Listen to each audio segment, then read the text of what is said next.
Hello. അപ്പോൾ ഇന്നത്തെ പരിപാടി ഇതാണ്. ബ്രേക്ക്ഫാസ്റ്റ് വീഡിയോസ് ഒന്നും എടുക്കാൻ പറ്റണില്ല. അപ്പോൾ ഇപ്പം ഞാൻ കുട്ടികളൊക്കെ പോയി. അപ്പം ഭക്ഷണം കഴിക്കാൻ പോണതാണ്. കഴിക്കാൻ പോണത് ഈ ഐറ്റംസൊക്കെ ഉണ്ടോ: ചോറ്, സാമ്പാർ, നല്ലതേ ഉണക്കമീൻ വറുത്തത്, പിന്നതേ കടച്ചക്ക കഴിക്കാം.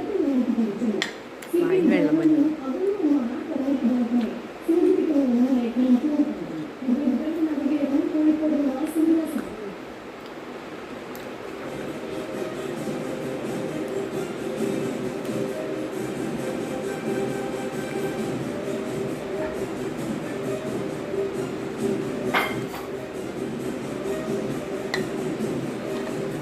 ന്യൂസ് കാണാണ്.